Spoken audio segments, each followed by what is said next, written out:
We shooting, Gabriel? We're rolling? All right, everybody, welcome to Beyond the Letter. We got a special guest with us today, Al Nassar. I don't think I've ever asked you if that's how I pronounce your name. Is it Nassar? It's not Nasser.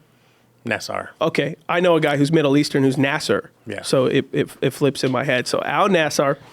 And we've been friends for, I think, over a decade. Yeah. And you attend our church. I do. But on top of that, your whole family, actually. So we're joined here with your wife and Caden. They're sitting off to the side, and your wife Gina, and they're here today. Mm-hmm. You all work at Disney. Yes, we do. Which is amazing. And so over the years, that's kind of how I met you through, who's a friend of the podcast, Jeff Osborne. Yeah. You were going to our church, but we had never met. And he was like, there's this couple that they work for Disney, and they're incredible. And I'm like, oh, cool. They we have other people in the church who have worked for Disney. So it's like, oh, they press play on a roller coaster, or, which I used to do. Yeah, I used to do that. Which is part of your story. We'll get to that. But I just assume, oh, okay, they work a ride or this or that. And he's like, no, I'm telling you, one works, if I'm not wrong, right, Gina, public relations at Disney, right? Marketing, PR, kind of marketing event stuff.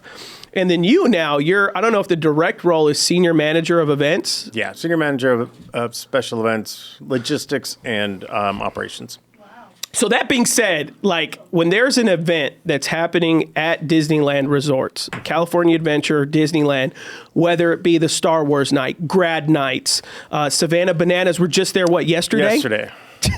That's your thing, right? Like you're running that operation front to back, crowd management, structure, all this. It's you and your team, correct? Yes. My son had to work 13 hours yesterday on that one. Oh, and you're here today, Caden. Look at you. Yeah. So we coordinate. So other teams like Gina's team and other people around the resort, they create it. And then they come to me and say, can we really do this? And then I say, yeah. And then we figure out all the logistics and how to do it. And I really, to simplify it, is I represent the cast and the guest and the event experience. Yeah. So you could have the greatest event in the world, but if it's going to affect our paying guests too much, then we'll say no to it, things like that. So and we can't impact the cast too much. So it's really, you kind of walk that fine line between the three. Usually. Yeah. So you kind of like, a better way to put it, kind of the intermediary between those experiences, just making sure everyone kind of gets what they want with the least amount of conflict as possible, right? Yeah. Which is so cool. And over the years, I've known you for over a decade, and I've got to see you in pretty much every one of those lights, right? Walking around, operating. I've been to multiple Star Wars night, been to the Christmas season.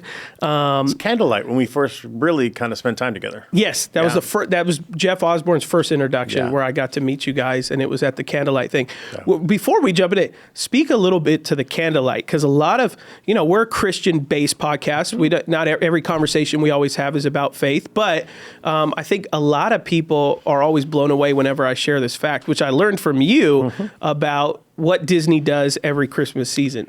Every Christmas season, the first weekend in December, we do a thing called Candlelight Procession and the story of the show. And it's 1,200, no, it's 800 now, it's gone down. 800 choir members. It's a full orchestra. It's 1,200 invited guests. And we tell the story of Christmas and Christ right there in the middle of Town Square, USA. Yeah. Which in this day and age is like, you're like, wait, no what? way. There's no way Disney does that. This is something that was created by Walt Disney. Yeah. And this was very special to Walt, which is why we still do it. That's crazy. And Disney is obviously a big, large company and franchise and all that.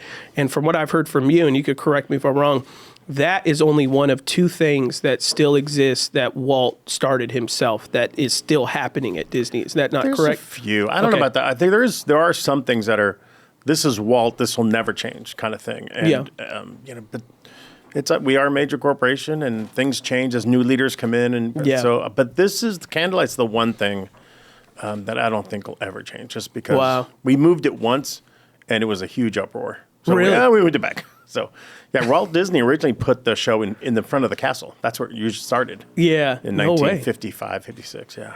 And was that one at one point open to the entire public? Because now it's kind of a little bit more of a private event, right? It's more, the 1,200 seats are for invited guests of the company. So sponsors, dignitaries, things like that. And then every time there's always an actor who tells the story of Jesus, right? Yes. So they've had, Chris Hemsworth and, you name it, right? Yeah. Who have gone up there and told the story. Yeah. Yeah. So every year it's somebody different. We've had Chris Hemsworth, John Stamos. We've had. Yeah. Who was the one we recently? The guy from that show. Sterling This Is Us. Sterling K. Brown. Oh, Sterling K. Brown. He was yes. amazing. Really? There's some people and some celebrities that go up there and you're like, Yeah. he was just reading it. Yeah. And then there's other people like Sterling K. Brown, and then that are just, you could tell it was in their soul. They were preaching it, and they were really passionate about it, and that's what makes a good narrator. Yeah, that's incredible. Yeah. And the first time we met was like you were able to slide a couple tickets to us about 10 years ago, and Jeff brought us, and I was like, it blew my mind. And I was walked like, you no into idea. Walt's apartment. Yes, you took me into Walt's apartment. Totally, cast members don't even get to do that. So Yeah. And I have a picture of me and Ashley and Jeff and Nadia, and we're in Walt Disney's apartment. Got to see where he sat, and he lived there while the park was being built. Yeah. And he would go down in the middle of the night in his pajamas and talk to the people that were laying concrete or do whatever. Yeah. So it's a really special place. And was there some type of connected story that you said something about like when the park opened? I don't know if you say it imaginary or like he was standing in here where the park opened and he saw everybody coming in from his apartment. Was that true, or did my mind make that up? No, he was down in Town Square when the park opened. So some of the stories you'll hear about Disney is Disneyland, when we were getting ready to open in July 17th, 1955, they printed about like 15,000 tickets. I don't know the exact number, something like that. And somebody got a hold of one, and they got duplicated. So we had over 35,000 people show up. My gosh. And there was a water strike. Yeah. So we had the choice of drinking fountains or restrooms. So we Obviously chose restrooms. restrooms. Everybody thought we were just there to make money, and they turned the water off on purpose so we could buy Cokes. And That's hilarious. And it was so hot that day that they just laid the concrete on Main Street. And back then, I know it sounds crazy, but women used to wear high heels to the parks. It was dragons. Yeah. So people's heels were getting stuck in the concrete because it was so hot. It was starting to melt. Oh, no way. Yeah, so. And then back then it was like, and my dad always tells it because he was a kid in the 70s going to Disneyland. It's like you had to buy ticket books, right, to ride different rides. So it wasn't all inclusive. It was, certain tiered rides, and you want to do cheaper rides. Did it cost to go in the park, and then you paid, but it was like $5 or $7, I think, back then. And then what happened was, you had things I might have done when I was younger. If you were working on the attraction and you were going to go out with a friend later in the night, come back in the park, you would work greeter because you'd get those tickets and go. So yeah. And then you go play in the park afterwards. So how old were you with your first memory of going to Disneyland? We went there when I was a kid because I grew up in Northern California. So I went there when I was probably 10 or 12. And then I went there when I was 17 to just maybe a part-time job while I was finishing school and all that stuff. And 40 years later, it's 40 years later. Jeez, 40 years. 1981 is when I first hired in, so it was... No way. That's 44 years ago, yeah. No way. And so a few years ago, you and I were talking, and it was kind of in COVID, post-COVID, and you said, hey, I think I have a book on my heart. And I was like, oh, that's amazing. You should do that. Because, I mean, anyone that gets to know you work at somewhere 40 years, you got stories. You work at Disney for 40 years. I don't care what department you are. You're going to have incredible stories. But also there's just, and it's stuff you and I have talked about over the years. There's just certain things you just expect of Disney. Same way we would expect certain things of Chick-fil-A. Yeah. We would be thrown off if Chick-fil-A had bad service. If they didn't say my pleasure after you got a chicken sandwich. There's certain things we all put expectation on Disney, right? Is to be seamless, great customer service, magical, inspiring, imaginative. And so to kind of have 40 years of your hand in the fire. So you told me, I think I have a book in my heart. Then you kept me updated in the process, and you said, hey, not too long ago, you said, hey, I remember you were like, I'm in manuscript phase, and then it's getting published now. Yeah. Which is huge. So I have it here. Crazy. It's a thick book. It's 270, 80 pages. 270, I mean, it's not, it's that you could tell you put work into this. You said your copies just came in last night. So there's a whole separate book of stories I couldn't tell. Maybe later in life. But That'll be full on retirement. Definitely retired. So the book's called Keeping It Special. by Al Nassar. And, here's what we'll say. We'll go into more. The foreword is written by the one and only John Stamos. Yes. Who is not a stranger to you. And people don't know who John Stamos is. I mean, legendary for many reasons, but my millennial people would know. This is Uncle Jesse from Full House. Yeah. This is America's most handsome man, often known as. He wrote the foreword. Yeah. And also, I just found out that he's so special to me. He's one of my best friends. Yeah. So tell us the context. Why is John Stamos writing the foreword? We met when we were 17. We were still in high school, and he. We got out of high school, and I said, I'm going to go play baseball at this junior college. And he's like, yeah, I'm going to go to Cypress College, but I think I'm going to do this acting thing. And then he got a call from General Hospital, got 100,000 letters the first week, and the rest is history. So no way. And we just stayed friends and we've been friends, and this is the reason we're still friends. We've been friends for each other through the good times and the bad. So when you're riding on top, and he's, I was touring with the Beach Boys, and he was on Full House doing his thing, and we were both riding it high, and everybody loved us. Yeah. But when it comes crashing down, that's when you know who your real friends are. Yeah. And it was, and he went through some really tough times. And, when his parents died, he's really close to his mom and his dad. And when he lost them, we went through some tough stuff. But we were always there for each other. We always have been. And so. Yeah. So what did that look like? As you were writing the book, did you just call him and say, hey, I'm doing this book. You got to write the foreword? Or I asked him to. And he put a little paragraph in for me on his book. Oh, no way. Yeah. That's his recent one he came out with that was everywhere. Yeah, okay. Yeah. And, so the story he tells on the foreword is, I was there the day John got engaged. And we because he got engaged at Disney. Yeah, okay. So we had this all planned out, and he's going to show up, and he was going to act all mad because his room wasn't ready or whatever it was. And he comes up, he pulls up in his car, and he gets out, and he gives me a hug, and which is normal. But he was doing like, "What are you doing?" And he was putting the ring in my pocket. I'm like, no pressure there. Yeah. So then we were walking down Hollywood Boulevard on Hollywood Boulevard in California Adventure, and we had arranged for the animation building, which is all air conditioned. Yeah. So we arranged for that to be broken down. Okay. So I said, hey, John, let's just get out of the heat for a minute. And we went in there, and he had a special video made on all the screens. And it was Kiss the Girl by Sebastian, stuff like that. And then at the very end, it says, come on, John, ask the girl. Oh, and no. And then he got down. And I was the boy is smooth. I was the only one in the room. Oh, my gosh. So I'm staying way in the back, but I was the only one physically in the room besides John and Caitlin when they did that. That's crazy. I love his wife, Caitlin, and their son, Billy. They're family to us. Oh, that's amazing. So. Oh, that's incredible. So he's just as mounted, and I know this from some of his videos, like he's a Disney lover himself, right? Like he's got some of the original rides in his living room or something. It's for videos I've seen. He has, for those of you that remember, when you used to come down Harbor Boulevard, it had the Disneyland marquee. Disneyland? Yes. He owns those letters. Because he's just a fan. Like, he loves Disney himself, right? He had the D in his backyard for a long time in his old house. That's hilarious. So, I think he might have moved it to the new house. All the other letters are in like a warehouse and storage or something like that. But that's incredible. Yeah, and he's got a Dumbo in his living room. He's got a Space Mountain car. He's got...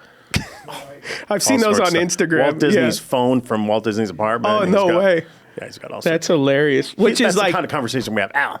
And I'm thinking he's calling because he loves me and he wants to check in. All right, how do I get a Haunted Mansion car? No. Isn't there a big storage room I can just go in and grab? Bob Iger, give him a call. That's hilarious. So I'm letting him down. I still haven't gotten him his Haunted Mansion car. That's so funny. Yeah, that's incredible. And then, on some other things, and I just found out, you've talked about it, I've talked about me being honored that there's a dedication. You've dedicated it, to your family and your team at Disney and stuff like that. And then I found out that you had a dedication to 3 pastors that you've had in your life that also are friends. That changed my life. Yeah. That's incredible. So it says, I'll just read this part because I'm honored by it. People know my dad a lot. Many people from this podcast know Jeff. And so it says, this book is also dedicated to my pastor friends, Diego Mesa, Adam Mesa, Jeff Osborne. Thank you for always keeping God in the center of my life. It is sure easier going through life knowing he and I are doing it together. Thank you for that honor. Of course. That's Thank incredible. you for all you've done. And the story about the book was never meant to be a book. It was, I wrote it for my son, knowing that I'm retiring in the next couple of years. That was like, I want to just leave stories with him. Yeah. And then it turned into this animal. All of a sudden, like, honey, I got 8 chapters. That's always how it starts. Yeah. So, and then it just got a life of its own. Then I started writing, and then, and I do have to credit my wife who took the red pen to my book that was a lot thicker. Honey, you cannot say that. Yeah. So she's she butchered like 5 pages It of my helps book. having someone that is in marketing to be able to look at your book and edit it. Yeah. There were some names in there that I was like, no, you can't say that. Yeah, we might have called out a few people. But the book is meant to be a fun read. It is just, if you're a Disney historian or a big fan of Disney, you're going to read that book and, oh my God, I remember that. Yeah. Like, we did a big promotion for Miley Cyrus's birthday and the promotion And this was her Hannah Montana height. Is that what you're talking about? She was the biggest star on the planet at the time. Yeah. And we needed a promotion because we were doing Get In Free on Your Birthday. That was the promotion for the next year. And Hannah Montana's birthday was October. Realistically, her birthday's in November, but we moved it a month because we're Disney and we do that. So it's things like that. People don't realize we do, but. Yeah. So give some other, give us some 30,000 feet. Cause I know part of your story is obviously, and I want to trickle in, some of your faith too. Cause I know that's been, pivotal as well, but really, trickle in, you kind of hinted and merged at it. It's the story. These are always kind of harder for me to do, interviews of people that I've known for years, because it's like I can pull from stuff that I'm like, I know these individuals. I'm not reading a blank slate. Right. I'm going in with assumptions and right I don't away. hold back, so I'll tell you whatever you want to hear. Well, first aspect is you mentioned you were on tour with the Beach Boys. So tell us about that genesis. You've been part of many big movements, things, whether it be from Beach Boys, Disney now to the degree, but also where you started at Disney. So tell us a little bit about that. That young Al who's like running around with the Beach Boys. What was your role with them? So it started before that. So I would, 1981 when I first hired into Disney, I was also working for a band called Papa Duran Run. They were a surf beach band kind of thing, and it was fun. We'd go out and they did a lot of big gigs back then, so it was fun to just go out on tour and stuff. And then, but a couple days, no big deal. And then that's when John and I were friends. I did some stuff with Jan and Dean. I don't know if people remember them. But then I got this job. Hey, you want to do this Beach Boys gig? My whole life has been, sure, why not? Yeah. So I did. And it was interesting. My wife and I were talking about this the other day. It's like, I love the music business. It's what I wanted to do. It's, wasn't my ultimate dream because I wanted to be a sportscaster. That was my dream because I'm a huge sports nut.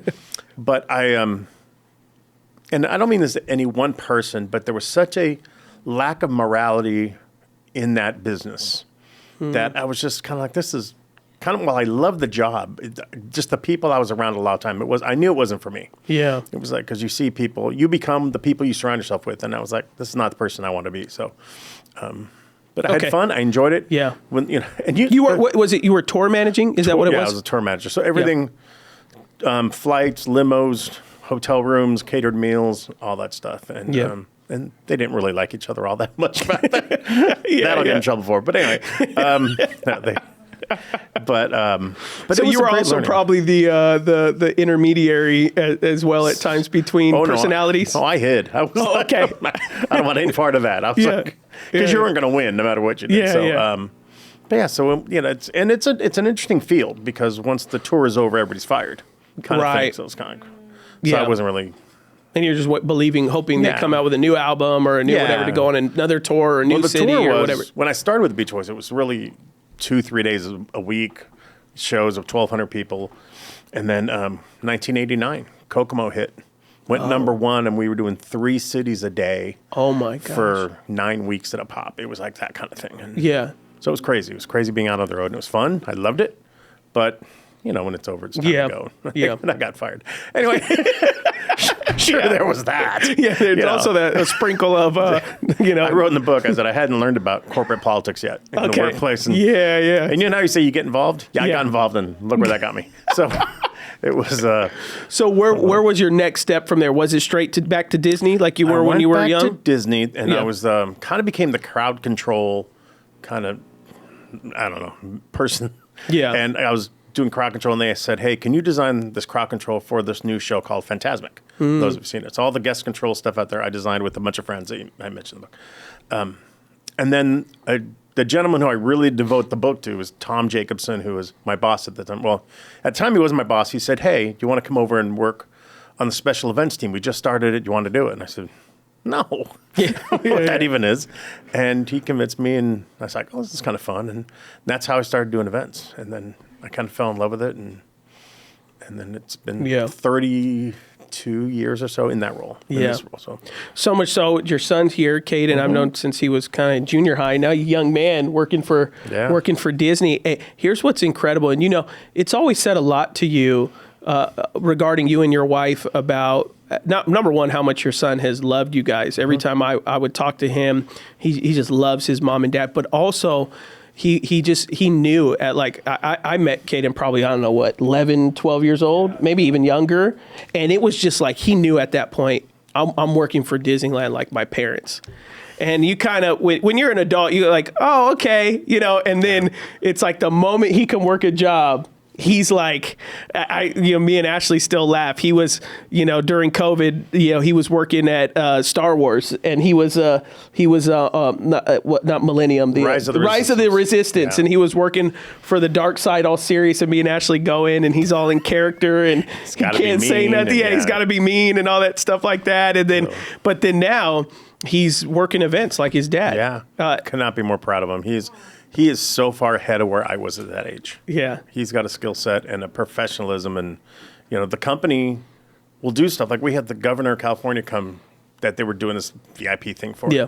And they asked Caden to be the one to meet the governor. No way. Yeah. So it's like, that's how well he's respected around the resort and by his leaders and stuff. So yeah, that's incredible. And I remember I asked you last time I was with you about a month ago at the Star Wars night. I said, how much, because I know Kate and I see like how responsible to also elevate it. I said, how much did Dad have to play in that? And you were like, none. I'm not. He's got to stand on his own 2 feet. Yeah. So when he hired in, a little while had gone by, he was doing really well. And he said, hey, Dad, I think I want to be on your event team. Because we take people from around the resort, and there's like 150 of them. We make them event leads, where they're just like our main point people. And he said, I want to do that. And I said, all right, you got to follow. I could have just said done. Yeah. But I said, no, you got to follow the steps like everybody else does. And he did. He went to his area, got his approval, their recommendation, and my team had to vote on it. And they said, yeah. And yeah. Now he's like one of the top ones we have. So yeah, that's so cool. Which is amazing. Yeah. Over the years, what for you, you mentioned, Fantasmic, and there's tons of other stuff you've been involved in. What for you has been a big hurdle for you that, I think a lot of today's generation, and we've said it before on this podcast, like a lot of today's generation, it's said that if anyone's Gen Z or younger, by the end of their life, they're going to have 20 to 30 jobs because there's not much of a resiliency. There's a lot of opportunity. So there's a lot of jumping you can do. And, in about another 20 years, it's going to be almost impossible to meet someone who's got 40 years in almost anything. Yeah, that's this generation we're in, yeah. Yeah. And so, there's positives to it. There's negatives to it. And so to me, I see there's no way, not only 40 years couldn't have been perfect. So I know there's corporate difficulty, but just in the job itself, there had to have been days where you've thought to yourself, I can't do this, or this is hard. Someone might be better than this for this job, or whatever it may be. Or no, you've always walked into it confidently. I've always been kind of confident and arrogant about it, yeah. So talk to me, why is that? Because I do my homework. I really, even when I was younger, I'll even say in the book, one of the things I do, if my event starts at 7 a.m., I'm there at 5 a.m. because I want to walk it by myself, peace and quiet, and I play out every scenario in my mind. And it's also about keeping calm. Because some events go a little haywire, and I know everybody's looking at me. Yeah. And, it's fine. Even on the inside, I'm going, but on the outside, I'm like, it's fine. We're fine. So the biggest hurdle, I think, growing up for me in the parks has been patience. And that's where today's generation, they'll just get up and leave and find another job. And I had a lot of my friends I grew up with there all moved on. Yeah. And I had the opportunity to move on both inside the park and outside the parks. But you can't put a price on when you love what you do. It's like, you're good, they'll pay you the money. But it was really about, do I really want to do that? Because I'm not a grass is greener kind of guy. I'm like, if I love this and I feel like I'm being well compensated, why would I jump ship? So I just, Yeah. What are some what are some other standout moments that you kind of share, stories that you share in the book that may pique people's interest? Well, let me say this are you allowed to share, because I've asked you this many times. Anything you want.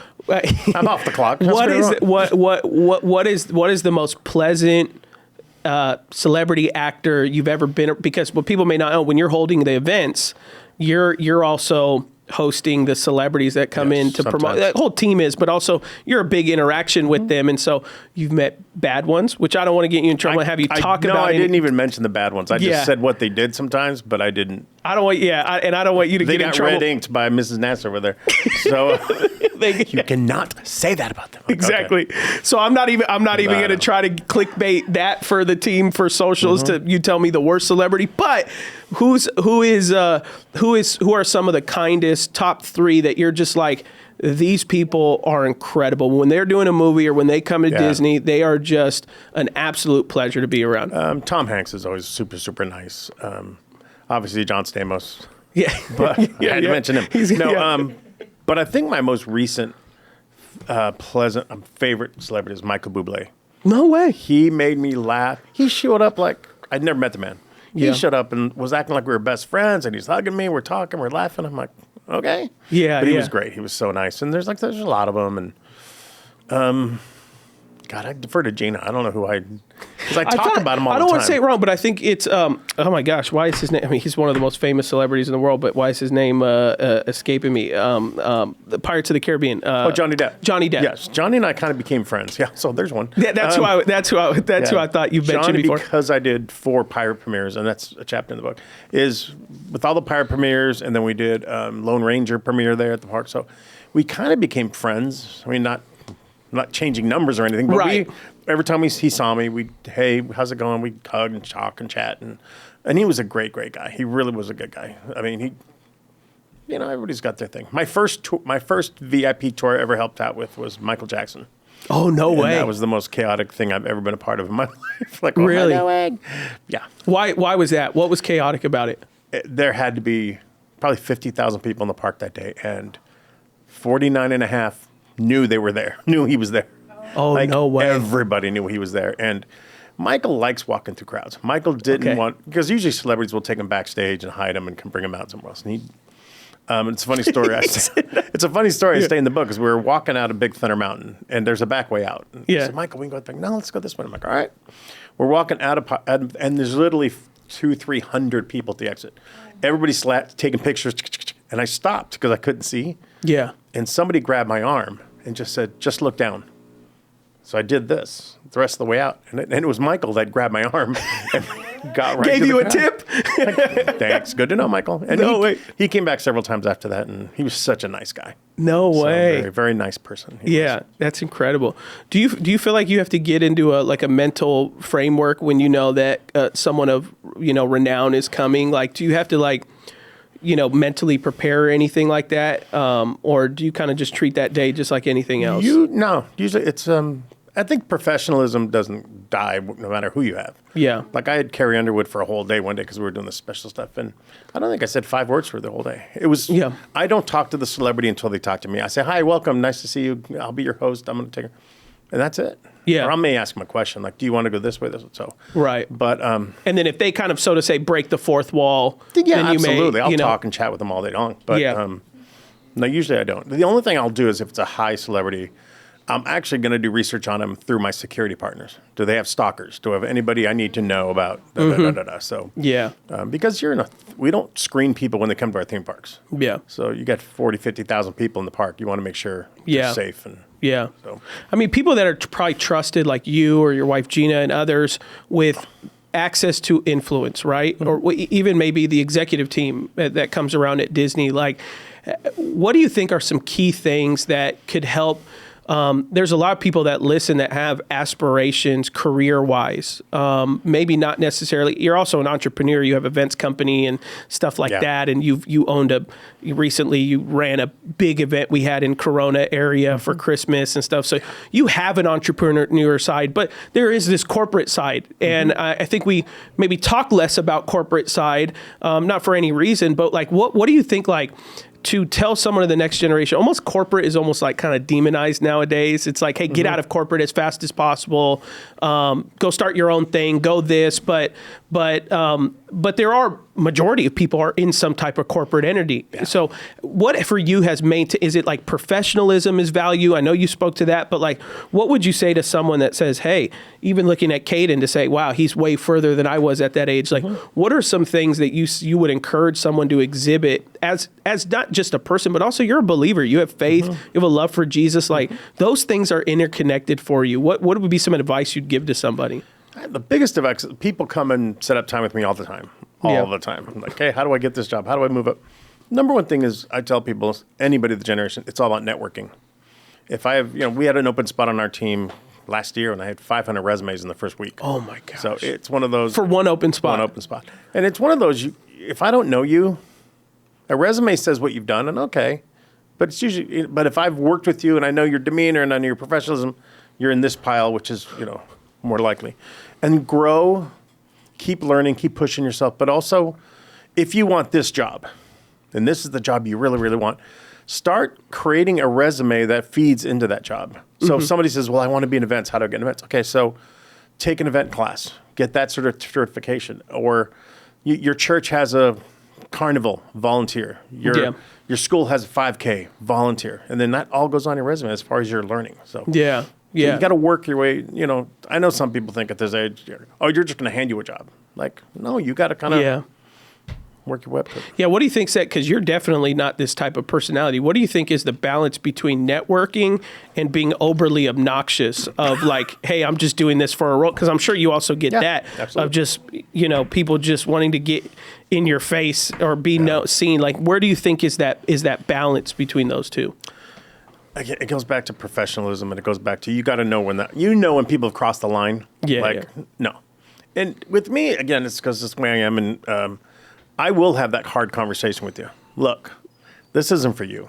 Yeah. You need to do this, or you need to look at something else because it's just not going to happen. Yeah. And I know they get discouraged and stuff, but I'd rather them not waste their time and start moving towards something. And I'll try to suggest something like, hey, you have a really good skill about doing this. That's something you should look into. How do you work through that? What you do is very exhausting and tiring. I was 14 hours yesterday. Like 14 hours yesterday. You invited me and Ashley about a month and a half ago to go to the Star Wars night. And Star Wars night, to give people a perspective, the park closes at 9. The event begins at 9 till 2 a.m. And you obviously aren't there the whole time, but you're there for the you're there during, you're there evening, you're there for those multiple weeks. And then I looked at you and I said, because Star Wars nights was 8 days, 9 days, whatever it was. There were 8 days, 8 days. And I said, cool, you're going to have like a little breath after, right? And you looked at me and you go, no, then we start all the high school grad nights, literally right after. Doing right now. And you had Savannah Bananas. And Yeah, and then we had a 70th press event, which was the 70th anniversary press event. And the night before that press event started, we had Mr. Beast, and we had an all-night event for him. So it was, people will say, oh, I did 15, 20 events last year. And I said, okay. They said, how many events did you do last year? And last year, my team at Disney, we did 1,400 events. Jeez. So and that includes movie premieres. That includes traveling. Like next month, we're going to New Orleans for the Essence Festival to do all the crowd control for that. My gosh. So that's exhausting, it's a young man's game is what I like to say. Yeah. It's tiring. Yeah. You've always had a glimmer in your eye of loving it. And, every time I've talked to you and you thought about retirement, the date always extends, and so. Had to bring that up. Huh? Yeah. The date always draws out. I don't know Gina's opinion of it, but they, and you can only extend when you love something and you're bought into something. And as somewhat repetitive it seems, that the events change, but again, it's the same system. The core of it's the same. Yeah. So you're doing, relatively things over and over again. And, like how have you, I don't even say the word balance because it's not even a right word, but where do you really draw your strength from? You could talk about it faith-wise, but more so like just where does your strength come? Like, I'm going to continue to do this. When your son was in high school, junior high, you're still super involved in your family. You're a family man. You come to church, so your life is not necessarily just your job, but it does consume a lot to an extreme level, right? How do you mentally go into those days? That's just like, I am in this season. That's just crushing me. Part of it is, it's unfortunately, it's a nice long drive to work every day. So I have a lot of conversations with God on the way to work. We'll talk about, hey, please bless me, my team, my family. But my balance is right there. I mean, I'm blessed. And I'd probably be divorced if she wasn't, but I'm blessed because Gina works there and she works in events and she knows my life. Yeah. There's not a lot of wives that would put up with my schedule. Yeah. But she knows my schedule. Same thing with my son. So they're like, they're my best friends, and that's why we do it all together. And yeah. But we will carve out we working crazy hours for this press event last week, and Gina and I looked at each other. All right, we're going to the lake. We're going to the river as soon as we know this, and we did. We got away for a couple of days, and so we tried to do some of that. And but you're right. It's balance. It's all about balance. And when we know when we've kind of like we're about right here, like, okay, we got to get off this hamster wheel for a few days. And so, and I think because people think like when a family is sacrificing, or when a husband and wife love not only their family, but love what they do work-wise. And so they sacrifice a lot of time and energy. I mean, I think, just seeing through just your son, like I'm in ministry and I'm a pastor's son, and there's a lot of pastor kids who just stop going to church when they get old enough because they say, my parents worked so hard at this. I actually don't want anything to do with it. And then there's people like me that's like, yeah, my dad worked 60, 70 hours a week, but he still loved us. And I could tell he loved what he did. And he was in it for people and service and all that stuff like that. That then made me go, well, I think not only did I felt called to it, but also it's like, I think that's a sacrifice I would love to take too. And so I think seeing that it is a family thing, speaks a lot to the drive together of what you did together. Talk to me a little bit, like how's the book structured conversationally, Rise? One chapter does it go story to story? Is it journey based? No, it is like the first chapter is kind of an orientation chapter, like some of the different partners I work with, some of the different craziness I've done. And then it breaks out there's a chapter I opened Alani, the resort in Hawaii. Yeah. So I did that, and it's that story of that. I was out there for like a month off and on. And then there's a chapter on D23, which is our big expo convention every year. Then there's a chapter on Run Disney, all the races. And so there's broken up that way. And there's like a holiday chapter and we do a lot of cast events. So, things like that. So that's how it's broken up. And like I said, I hope people just read it and laugh and look, oh my God, that happened. And, so. Yeah. There's nothing, like I said, when I wrote the book, especially during COVID, it was so much negativity in the world. I was like, I want something positive that someone's going to sit down, read and laugh. And yeah. I don't think I said it. So it's called Keeping It Special, which is cool, and it's got to be a nod to where you work. You can't, you can't totally, that's all that the mouse is all trademarked and everything like that. So this is as nuanced as it could be, right? For the most part, no, it is. And then keepingitspecial.com is where the book is. Oh, that's great. Keepingitspecial.com. What was that experience? What has been one of the funnest experiences you? I mean, you say Aulani. You did some stuff in Florida too, right? Before with Disney World, like you've had your hand in so many things that I think.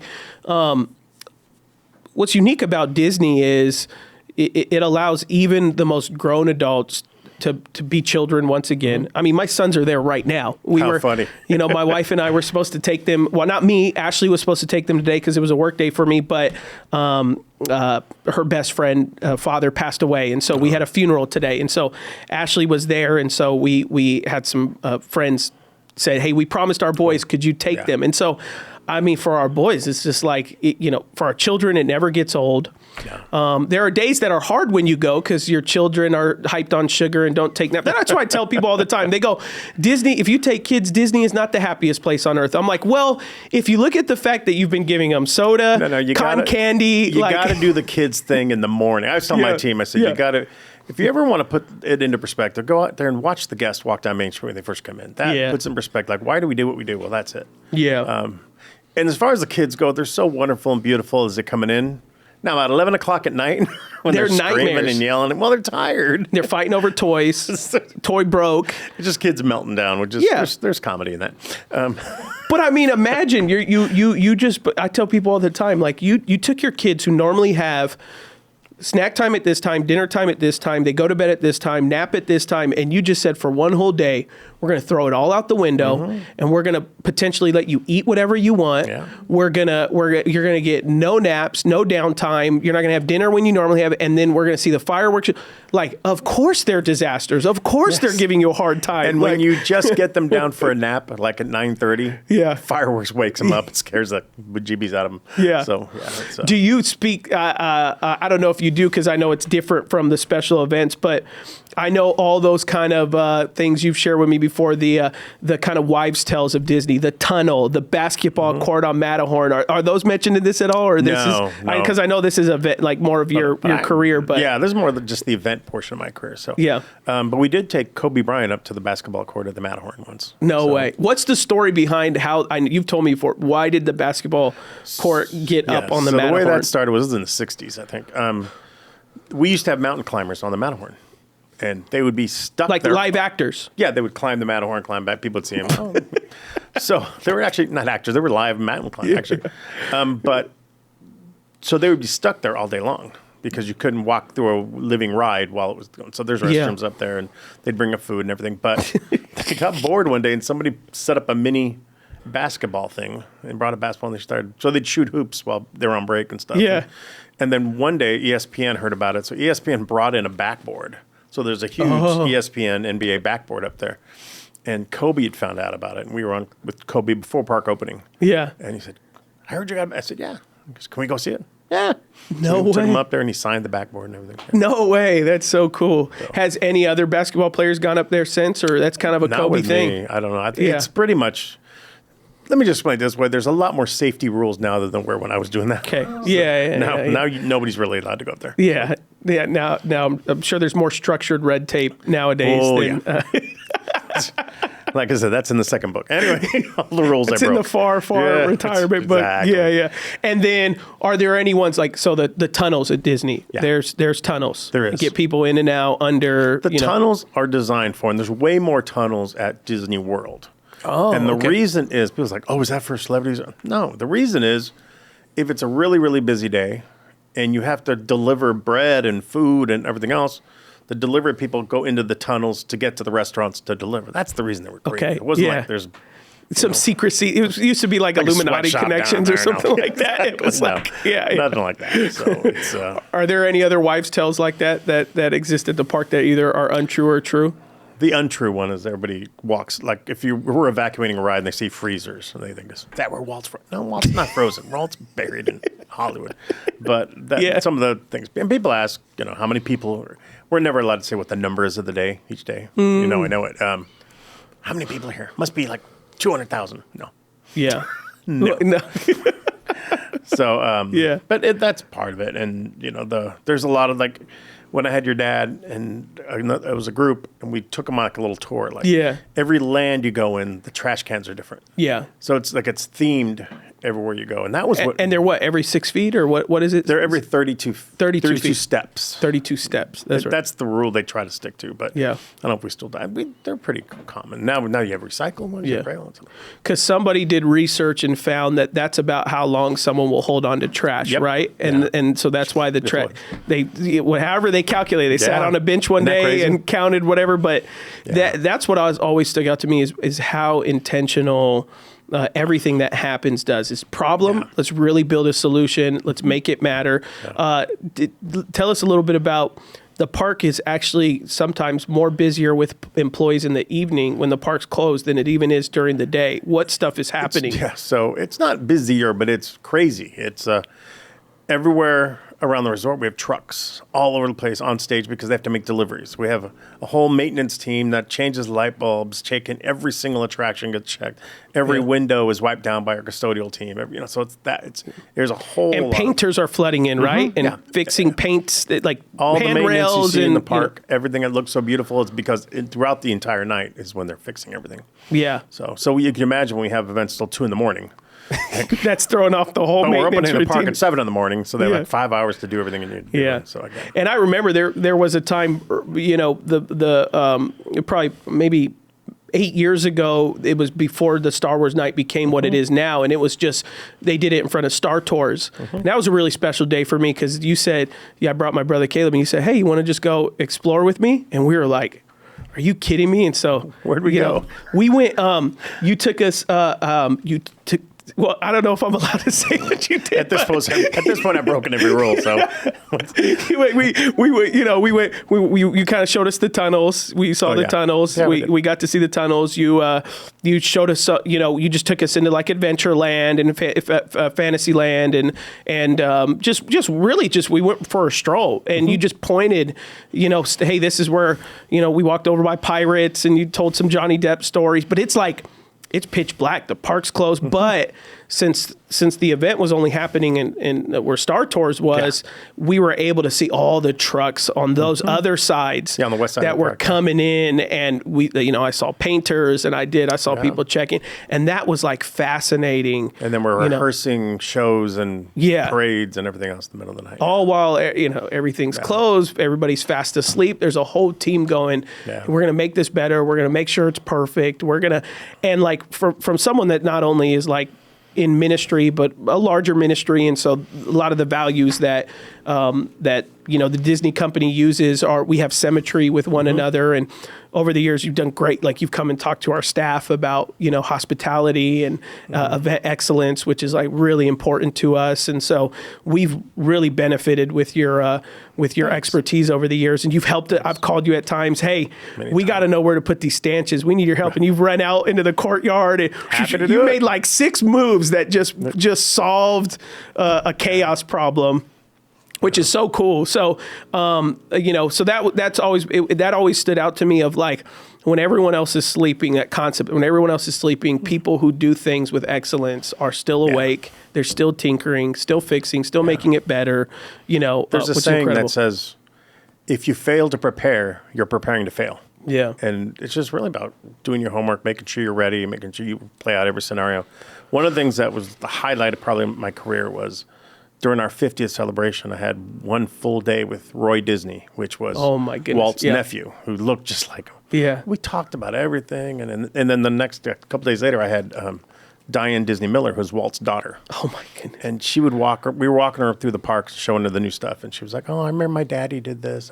It just put everything in perspective. It was like, wow, this is like Walt. Yeah. So, yeah, because you talk at that, and then even the times I spent with you, you view it as like a family operation. When you talk about the Disney family, and then you like back up and you're like Disney movies and merchandise and parks all around the world. It's like then you look at this huge entity, this behemoth that has become just world impacting. The world looks differently because of one man, which it always sticks out to me. It's amazing. That one person with a dream and a desire to make an impact can accomplish so much. And there's so much to be learned from Walt Disney. I think I told you your classes when I talked to him was, if you got rejected, if you asked for something and you got rejected 2, 3, 4 times, you'd give up. You'd say, Walt Disney got denied by 300 banks before he got money for Disneyland.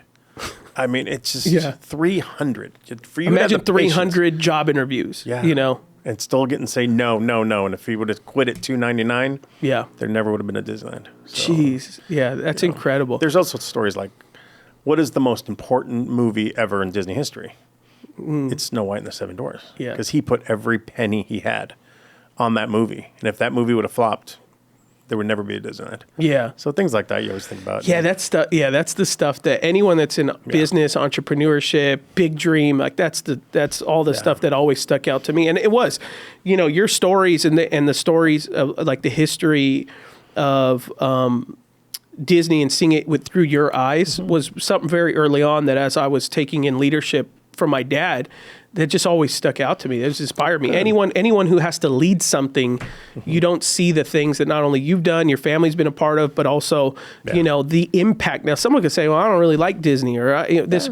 Okay, that's great, but you can't deny that you can't really go 1 mile in any direction without encountering something Disney. We own it all. Yeah, it's like some kid is going to have a backpack, a plushie. Someone's going to have, it's going to be somewhere. There's going to be a movie on display. There's going to be a billboard. this is a true impact that is that's global. We notice that when we're traveling. We're like nowhere near a Disney park anywhere, and all the kids got little Disney backpacks on or Disney hoodies on. You're like, look, that's a brand, right? That's about as recognizable as one can get. Let me close, and we can land the plane with this thought, or really this question is, through all of this, you and your family are really consistent with your relationship with God, coming to church, your relationship with Jesus. You talked about, in the car, you spend time talking to him. Like, how has your faith kept you consistent through all of these things? And also kind of just briefly, like, where did that journey start for you? About how long ago was that? I'll be honest. The journey right now is everything. Like I said, I'm so grateful for, I read a thing once, before you pick up your phone in the morning, talk to God first. So I'll always at least say good morning, thank you, God, for everything. Thank you for waking me up today. And then I'll do that. Yeah. So, but I'm going to be honest, I grew up Catholic. It never, I think your dad even talked about it, it was never sunk in. Yeah. Like, all right, I'll go to church, whatever. And it wasn't, and then we moved out here, and then we got married, and Gina and I had gone to different churches. I'm like, And like when you see a house, like, oh my God, this is it. Or you meet that person in your life, this is it. She brought me, we're going to go check out another church in Rancho Cucamonga. I was like, all right. And Peggy Haynes brought us. Yep. Got to mention Peggy Haynes. Got to mention. So, shout out to Peggy. Yeah, Peggy. They still in Atlanta? Yeah. Yeah. See, still in Atlanta. Yeah. So they said, we're going to go to this church. All right, fine. And I walked in and listening to your dad's service that night, I'm like, I looked at Gina and said, this is it. Yeah. This is the church I want to be a part of. And the only wish I have is that we had more time to volunteer for more stuff, because we love being here. Yeah. We love the people here and everything else. So that's amazing. You will. We've talked about it. So when you tell me that retirement day, we put you into high gear. And but I've already, I've already told the team we need you in our service excellence meeting that we do to look at our conference and Easter and all that. So we're gonna pull both of you into where we can with your busy schedule. Now we live by our calendar. So if you give me notice and say, hey, can you help us with this? Absolutely. We'll just block our calendar. So. Yeah, absolutely. Well, thank you so much. I appreciate it. I've looked forward to this since the day you told me. Thanks. And I told you, I said, I have a podcast. When your book's ready, you let me know. I want to talk. When does this release? It's released. It's out. I picked it up. I picked up all the books last night. So so people can get them already. I thought there was like a pre-order date or there was. So that's already passed. So got it. You can, if you don't, if you're never around me or anything, keepingitspecial.com is the best way to get it, and it'll be shipped out. Now it's probably a week or so it gets shipped out, and then I'll be posting on my social media about book signings and things like that. Yeah, we're doing, do some event. Were you going to do a book launch? I know we talked about it. You were like, see? We need to work on it. We'll work on that. You're the marketer, Gina. Talk him into it. See? We've never done a book before. Yeah, that's the funny part about this is I'm an avid reader. I'll read a book every 2 weeks. I love reading. Yeah. And when people say, oh, you did a book, so you know everything. I'm like, I know nothing. Yeah, I just pick them up and read them. That's all I do. So I don't, this whole thing was definitely a learning curve. And I love this. The back of it, so in the back it says stories from 30 plus years of creating event magic, but it's a picture of you, your wife, and your son, all in your work gear, which is really your name badge. That was a Haunted Mansion premiere. It's so cool.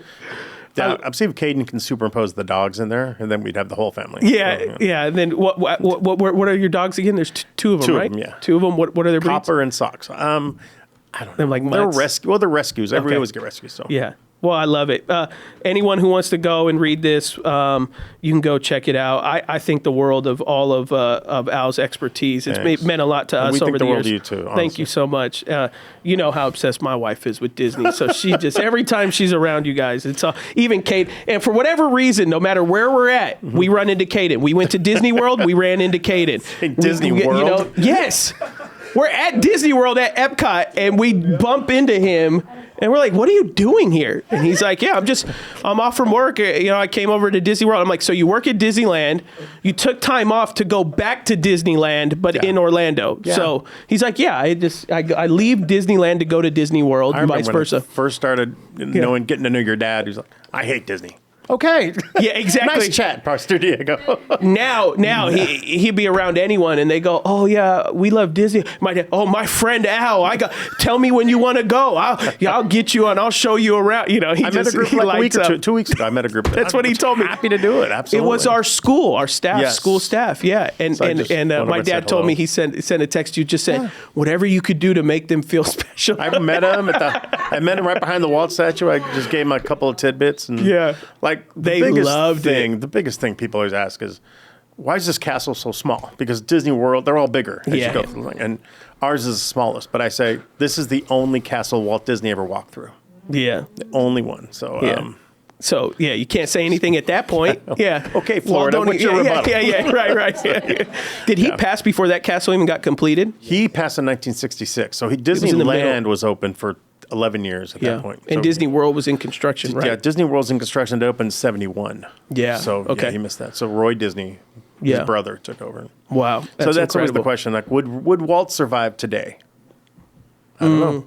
I mean, it's such a different world than he was part of. And, with the marketing and social media and...